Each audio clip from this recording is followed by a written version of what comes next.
Today, I'm here with my good friend Nathan Chabolla with Modern Lending. Nathan, thanks for coming out. Of course, love to be here. Right on. Today, I want to talk to you just about what's going on in the industry. I know that you've been in the business how long now? 18 years now. 18 years. Yeah. What made you get into, lending over real estate? Because I know you can do both. That's just kind of where I started, and when I was recruited, that's like where people wanted me to go. I did that, and then I just got so established that it was like, how do you walk away from your book of business, and then to just jump over and go to the real estate side? Because one thing I'm not going to do is, if you send me a client, when I go to the real estate side, market your clients. You know what I mean? So now I'm just in my lane. It's what I do. It's what I know. Cool. Do you feel that? I know there's a lot of people that do both lending and real estate. What do you think about that? I think I like to stay in my lane. Again, I want my agents to know that when they call, I'm in front of my computer. I'm going to be able to help their clients. I'm not going to put their clients on the back burner because I'm out showing one of my clients. It's good to have an understanding about both. I just don't want, my hands in two cookie jars. I'm just going to stay in my lane. Right. I'm actually kind of the same. I got my NMLS license and my real estate license within the same month when I first started. And I quickly learned loans is not what I wanted to do. Right. And everyone's like, well, you can do both and you get paid on both. But I was like, look, I want to be good at one thing. Right. And at what cost, right? Because now, sometimes you get leads from your lenders, right? But if you're a lender, they're not going to be sending you those. So, are you cutting off your nose to spite your face type thing, Right. Yeah. So look, today's market is super challenging. We know that as a buyer, it's hard competing, getting offers accepted. And as a realtor, I know that it's important to have a strong foundation. But what are you seeing as really the key things that buyers need to know in order to really be competitive and successful in the market? So a couple things. Number one, if you've made the decision that you want to buy a house, get qualified. There's so many people that have this big fear of having their credit run and things like that, and for whatever reason, then they want to go out and they find the house that they love, but they're not qualified. By the time they get qualified with that lender, that house is gone. Right. It's already in escrow. It's probably been in escrow a week already. So if you make the decision that you're going to buy a house, do what you're told. Call the lender, get pre-approved, get all your documents in, because we're going to want to develop a game plan for you. Like every file is not the same. So some clients, we come in and we're like, hey, you're qualified. But while you're out there shopping, hey, I see a way that I can get your credit score from 715 to 720, which is going to help your rate. So let's do, A, B, and C in the meantime. We can still get you out shopping, but then, we're saving them money over the life of the loan because we bumped their rate, Why do you think buyers are so hesitant on taking that step? Because I know a lot of times we, as the realtors, want to introduce our clients to our lender partners, right? Help them to understand the process and get pre-approved. But it usually takes a while. Very few clients are like ready to jump on it and take the step of running their credit and all that. Why do you see as like the struggle there? So I always tell people, like, for us, talking income is normal. It's second nature to us. We're like, oh, how much money do you make? We ask people how much money they make right off the bat. And, you would never do that in just a group of friends, right? Right. So they're kind of like, whoa. And so we are asking them personal questions. We're, asking for personal documents that have their social and stuff like that. But again, if you're going to buy a house, you're going to do this at some point. So if you've made that the decision, you just really need to jump in with both feet. You need to have a team that you trust. So obviously you've picked your realtor. You trust them for a reason. Right. There's that level of trust. If they refer you to their lender, there's that level of trust there too. And so I always call it the triangle of trust. It's definitely a team effort. For sure. What else is, I think, a hesitation on buyer sides? Aside from, we know, like, the credit and establishing that trust, like, what else? So what I see is, let's pretend I've already got the client pre-approved, ready to rock and roll, they're ready to get out there and start looking for properties. Then what I start to see is the hesitancy to be really aggressive and competitive with their offers. And a good agent is going to tell them what needs to be done. And I know there's that saying that, the customer's always right, but not in this business. They're not. Most of the time, we're right. The clients are in the driver's seat, right? They're in control of whether or not they write an offer a certain way and whatnot.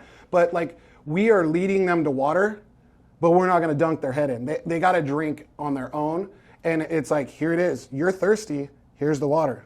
Well, and I think it's important too, because we as realtors, we're selling, let's say it's 5-10 houses a month, right? As a lender, you're doing 50 plus loans a month. Right. Buyers are only maybe moving 5 or 10 times throughout their life. Exactly. So it's, I always tell people, you're going to do this 5 to 10 times in your life, and I'm going to do this 5 to 10 times today. And we've seen every scenario out there. I mean, heck, you could have had a client lose out on a property, but you learned something there that is going to help this next client.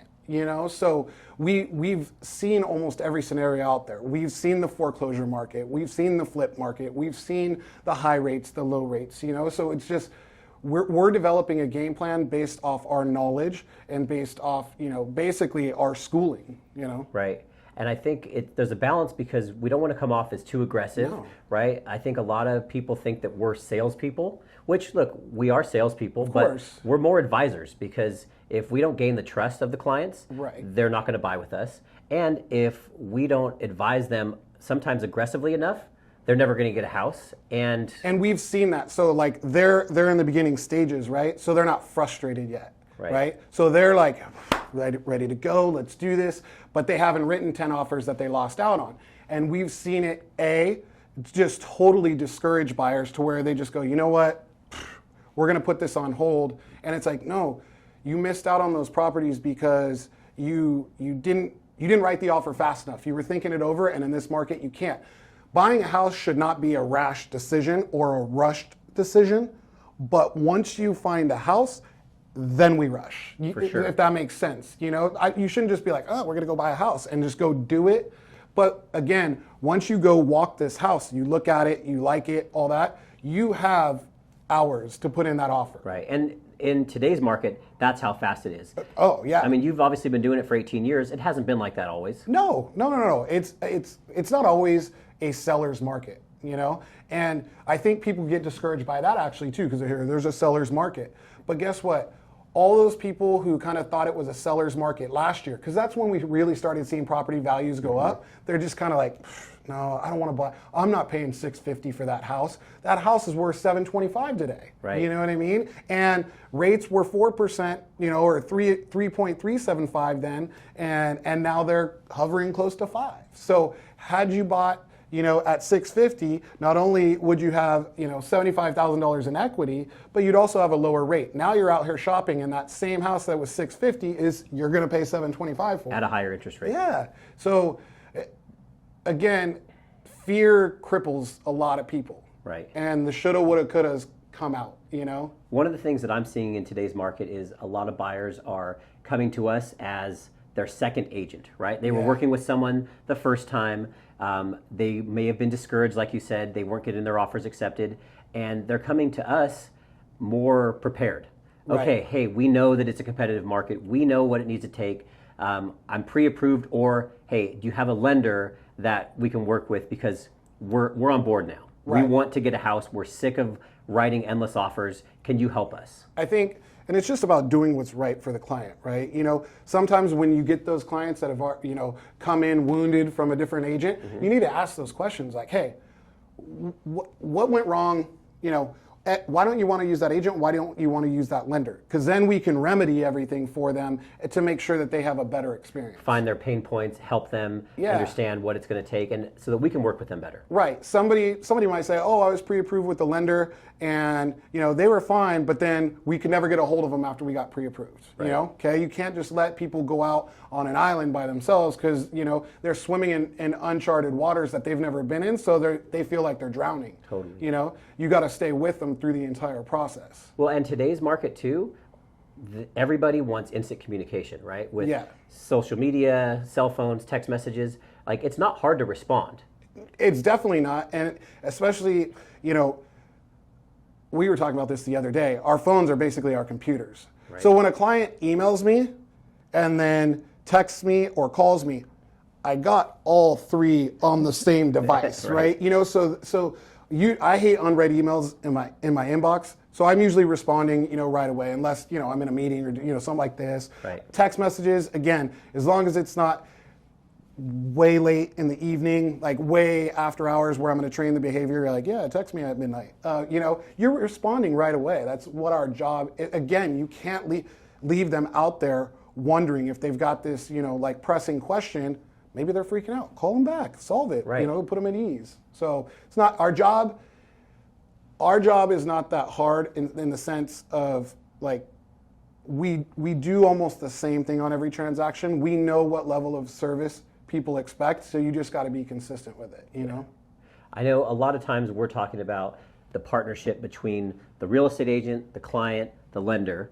I mean, how important do you think that is? Oh, it's super important. Anytime I refer a client to one of my agents, I'll get clients that, I'm not with anybody. We're thinking about using this person, but if you have someone, and I just tell them, like, look, in this market, I just cannot stress to you how important it is to have a cohesive unit. Because not only is the communication with me and you need to be good, the communication with me and whoever your agent is needs, and if I'm tight with that agent and I call them and they don't call me back, guess what? I'm not going to fear calling them again because we work together all the time. We have one common goal. Maybe they were just in a meeting or what, I'll shoot them a text, and vice versa. If somebody really needs to every time you text me, and it's something to do with a client, I pin it. I put it at the very top of my text messages. So if I'm not, so I don't forget. Yeah. Like just all those little things that a lot of agents and lenders go MIA sometimes.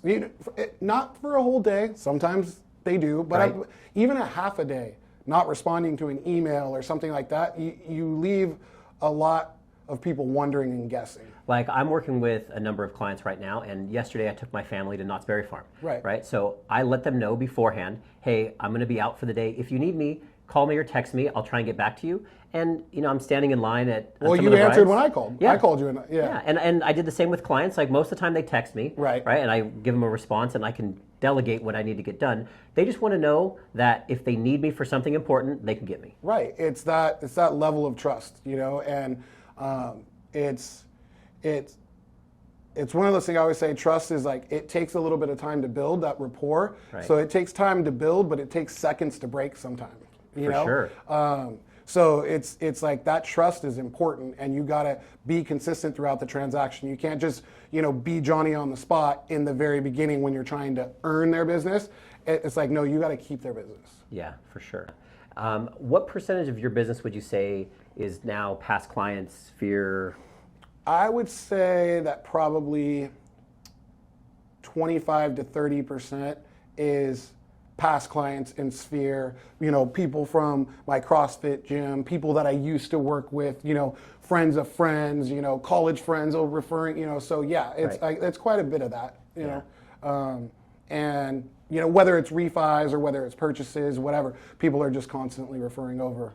I get a lot of questions from the agents that are asking me, like, you're more established, Aaron, you've been doing this for 5 or 6 years, we don't have that past client book. What do we need to do? And I have to remind them and myself that, dude, when I started, I didn't have any of that stuff. And you need to be top of mind. You need to be on social media. Figure out stuff that you can post about that people are going to find. But be real. Some of my best posts that I've ever done was telling people not what they wanted to hear, but what they needed to hear.